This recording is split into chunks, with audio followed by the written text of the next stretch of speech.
This week on the Epic Family Road Trip, we continue our series recapping the beginnings of our journey living full-time on the road.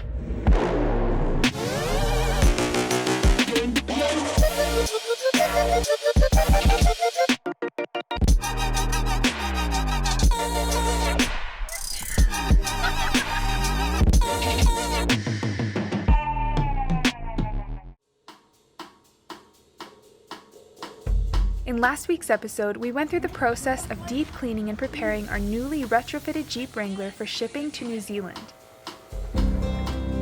In 2016, we embarked on an epic overlanding expedition to the other side of the world in New Zealand, 14,000 kilometers away from home. No sooner had our cargo ship set sail, Hurricane Matthew made its way up the eastern coast of the US, causing our Jeep to be delayed by almost a month. Rather than delay our flights, we decided to carry on and begin our journey in a rented vehicle until our Jeep arrived. After packing and cleaning the last of our gear, we woke up early and boarded the plane. We were both excited and nervous to be embarking on such an epic journey in a foreign country, not knowing what lay ahead. We flew 6 hours from Toronto to Los Angeles, California, where we had a 7-hour layover in the airport. We then boarded the Air New Zealand flight that would take us 14 hours from Los Angeles to Auckland. We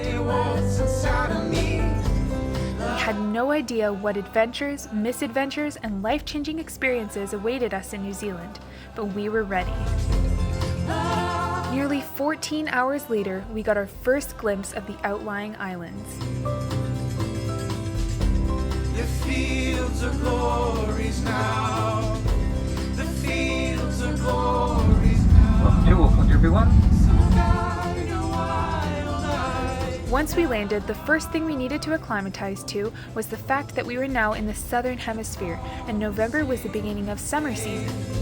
We were also in a time zone 18 hours ahead of the one we had just left. The next challenge was getting used to driving on the left side of the road, which was definitely a strange feeling at first. Once we rested up and had a good night's sleep, we rented a car so we could begin exploring the east coast of the North Island.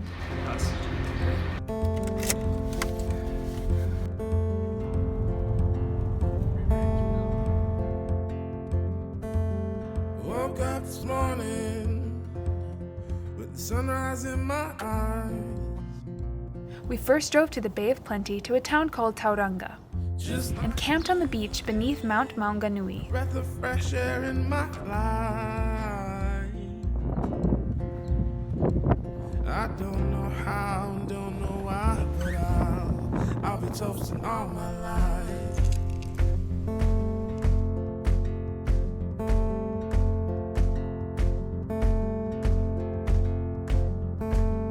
My boots and briefcase are waiting at the door. This was our first of many wonderful nights sleeping in our tents beside the ocean. That night was very windy, but we woke up to a breathtaking sunrise and perfect summer day.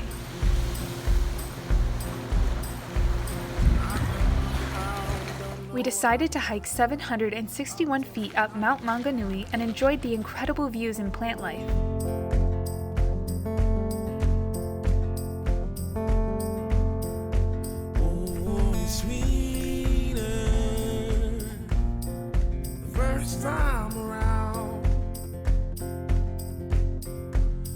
At the summit, there is a 360-degree view that displays the entire western Bay of Plenty and the bright blue Pacific Ocean stretching for as far as the eye can see.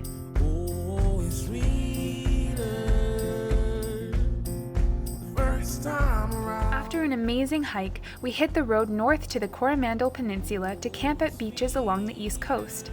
First stop, Opatere Beach. It's hard to get anywhere fast in New Zealand because you'll want to stop at the endless beautiful viewpoints and rest stops along the way. Once we arrived, we set up our tents and camped for 3 nights just a short walk away from the beach.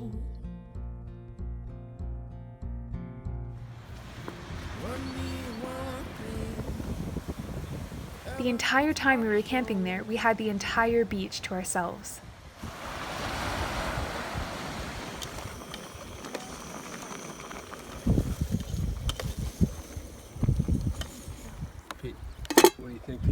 short? Beauty, bro. Oh, Sweet choice, bro. Oh. Choice, bro. Sweet as.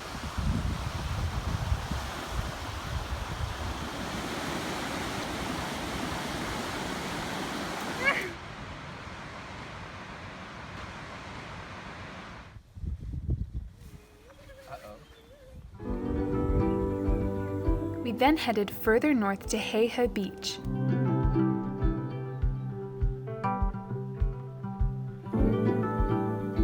After setting up camp, we explored the beautiful surroundings.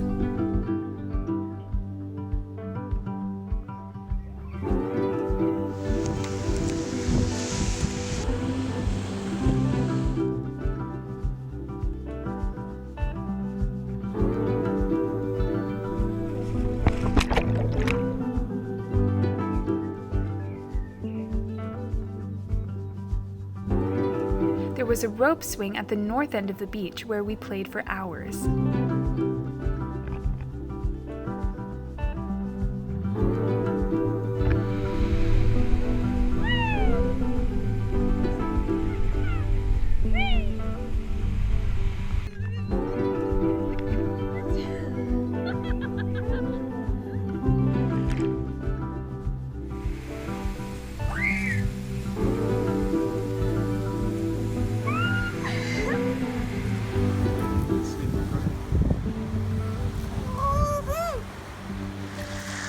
We stayed out on the beach until the sun went down and enjoyed a breathtaking New Zealand sunset.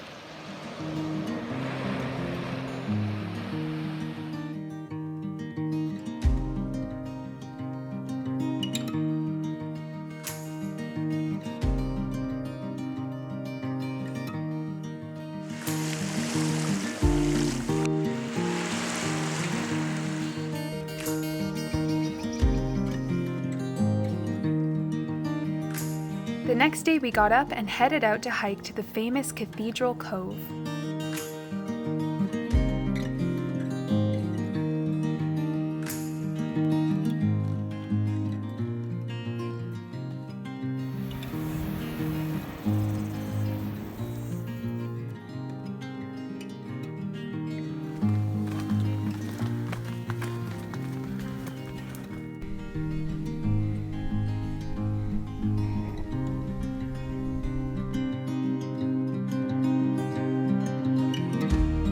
The entire hike is stunning, but once you get to Cathedral Cove, your breath is taken away by the massive domed cave that leads through to another beautiful beach.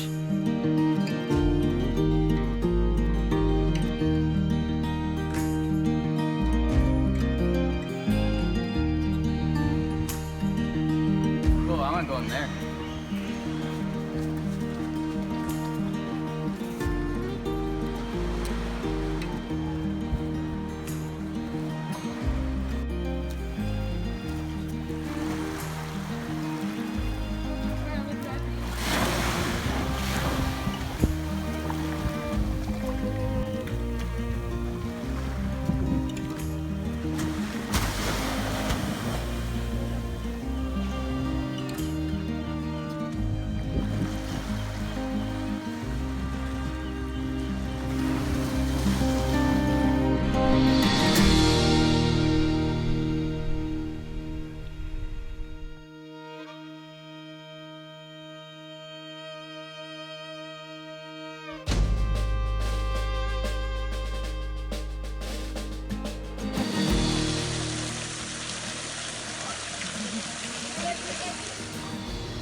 Pretty neat.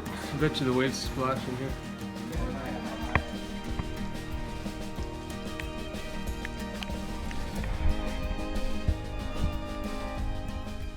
Stay tuned for next week's episode as we head to Matamata to experience the Hobbiton movie set and pick up our Jeep in Auckland before heading to the South Island.